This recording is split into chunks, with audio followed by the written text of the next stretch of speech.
Listen, I ain't the one to gossip, so you ain't heard this from me, but stress, trauma, PTSD, we hear these words all the time.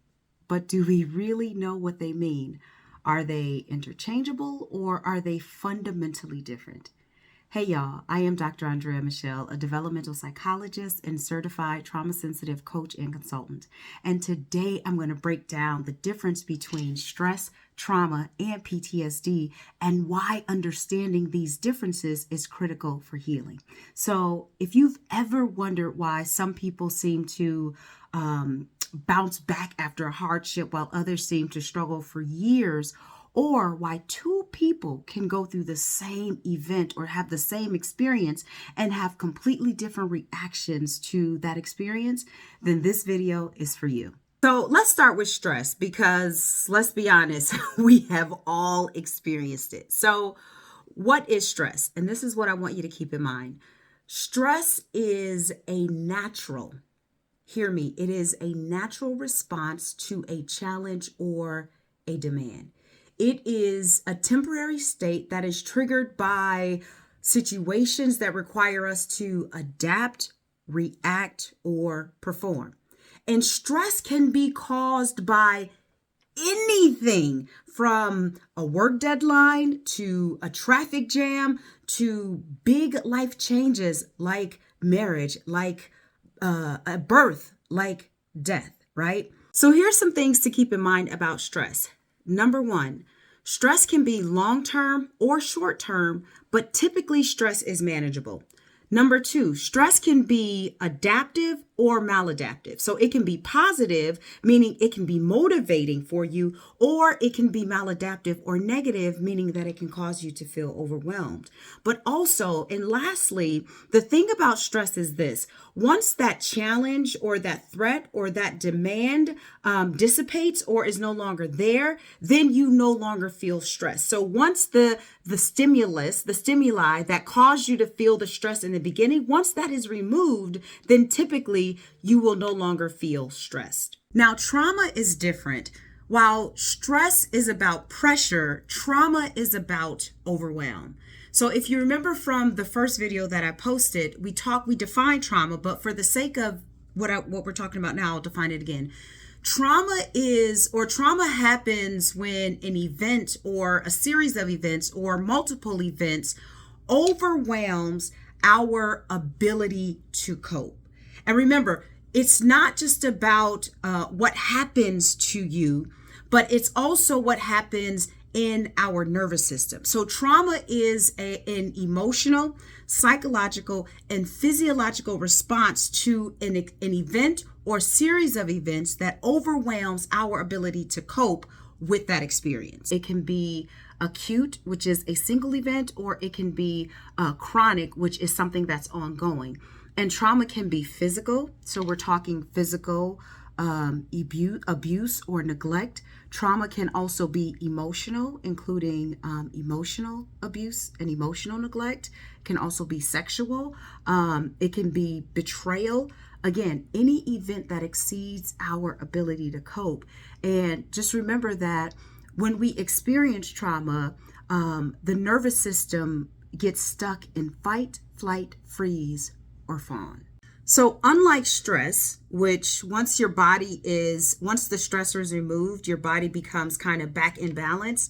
So unlike stress, trauma doesn't resolve itself when the event is over. Trauma can and will actually live in the body, which can cause psychological, physical, and emotional symptoms long after the experience. And so there are people today adults today who experience things in childhood and never healed from it. And that trauma is still living in their body today, which is different than stress. You may be wondering, where does PTSD fit in all of this? Well, PTSD is not just trauma.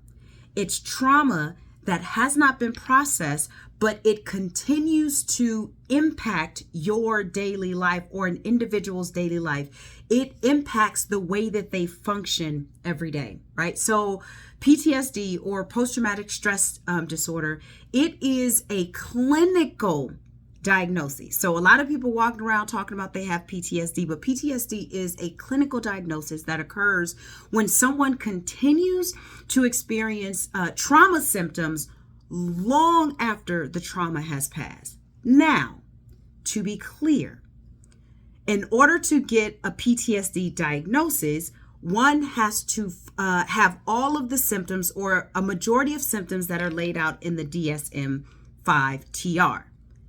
There are people, though, who have PTSD and have not been clinically diagnosed because maybe there is one symptom where they don't meet that criteria. So I said that to say, just because someone hasn't been officially or clinically diagnosed with PTSD, it does not mean that they don't have PTSD. But at the same turn, there are a lot of people walking around proclaiming to have PTSD and they actually don't, because there is a criteria. I'm not saying that criteria is the end all be all, but there is a criteria for it. And just to provide more clarity on PTSD, PTSD is or typically involves intrusive memories, flashbacks, nightmares, and it causes hypervigilance, emotional numbness, and avoidance of triggers. It can also result in dysregulated emotions like, sudden anger, fear, or dissociation. And lastly, it is often linked to prolonged or repeated trauma, but it doesn't have to be. Someone can experience PTSD from a one-time event. So when it comes to healing, if you will, not that you need to heal from stress, but when it comes to, getting back in balance in your body, some things to keep in mind about stress is this. Typically, the body and mind will recover after rest and after you've implemented, whatever coping strategies you may have learned. With trauma, though, healing requires time and support and sometimes therapy. Listen, y'all, there's nothing wrong with therapy. Finally, PTSD typically requires some sort of professional intervention, therapy, somatic work, EMDR, CBT, some sort of modality to help an individual process that unresolved trauma. Okay, so why does this distinction matters? Well, it matters because knowing the difference between stress, trauma, and PTSD can help you get the right kind of support. Okay, so if any of this resonated with you, I would love to hear from you. I would love to hear about your experiences, and if you knew the difference between stress, trauma, and PTSD, and also if you are currently struggling with trauma or PTSD, get help as soon as you can.